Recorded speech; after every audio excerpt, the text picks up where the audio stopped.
Muy buenos días.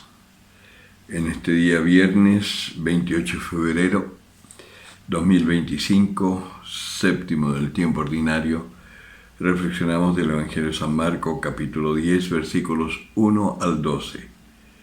En aquel tiempo Jesús, levantándose de allá, va a la región de Judea y al otro lado del Jordán, y de nuevo vino la gente donde él, y como acostumbraba, les enseñaba.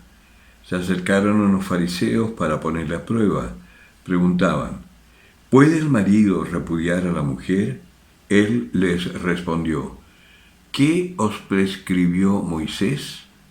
Ellos le dijeron: Moisés permitió escribir el acta de divorcio y repudiarla. Jesús les dijo: teniendo en cuenta la dureza de vuestro corazón, escribió para vosotros este precepto. Pero desde el comienzo de la creación, Él los hizo varón y hembra. Por eso dejará el hombre a su padre y a su madre, y los dos se harán una sola carne.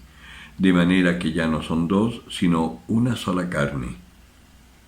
Pues bien, lo que Dios unió, no lo separe el hombre.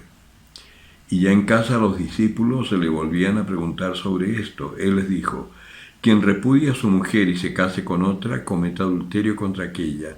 Y si ella repudia a su marido y se casa con otro, comete adulterio. Palabra del Señor. El Señor está hablando claramente, exponiendo la doctrina conforme a la voluntad de Dios y conforme a la revelación que han recibido desde los comienzos del pueblo de Israel, pero que con el paso de los años se había ido diluyendo un poco, digamos, el celo por mantener la tradición, y se habían ido contaminando con los distintos pueblos con los que convivían, para tener al final una especie de sincretismo religioso en donde primaban por sobre todo las normativas que ellos mismos habían creado. Algo no muy diferente a lo que nos sucede en el día de hoy.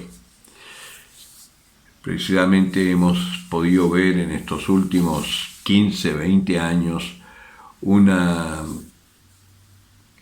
transformación, por así decir, dentro de la Iglesia, en donde empiezan a imperar criterios que son contrarios a la fe.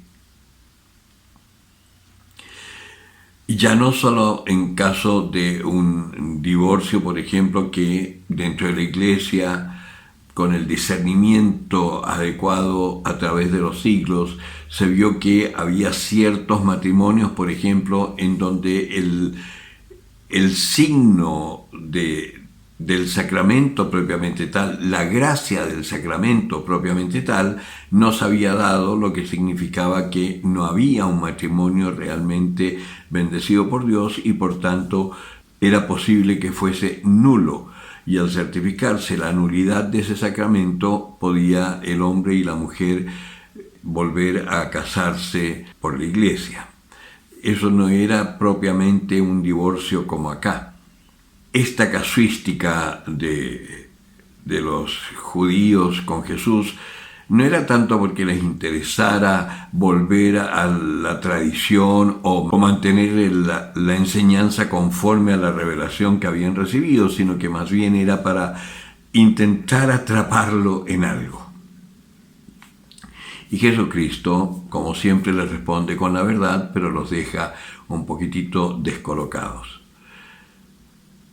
En los tiempos que estamos viviendo, sobre todo en este último periodo con el Papa Francisco, hemos visto que todos estos grupos un poco pervertidos de la doctrina, que han estado bregando porque se impongan cosas que son absolutamente contrarias a la revelación, nos van marcando una pauta de lo que sucede hoy y de lo que tenemos que estar atentos para no confundirnos, porque probablemente, Dios no lo quiera todavía, pero si el Papa Francisco llega a fallecer,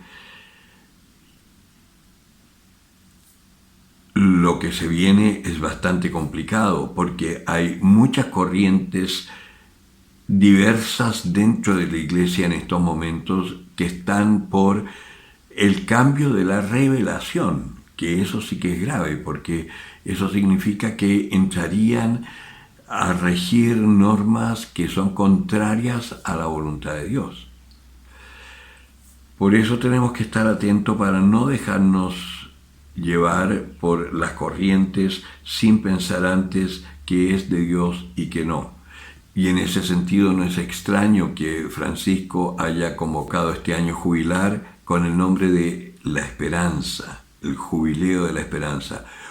¿Qué esperanza? De que el Espíritu Santo sople tan fuerte en su iglesia que no lleguemos a desviarnos del camino trazado por Dios. Tenemos que orar muchísimo por la cúpula general en Roma para que no triunfen jamás los enemigos de Cristo.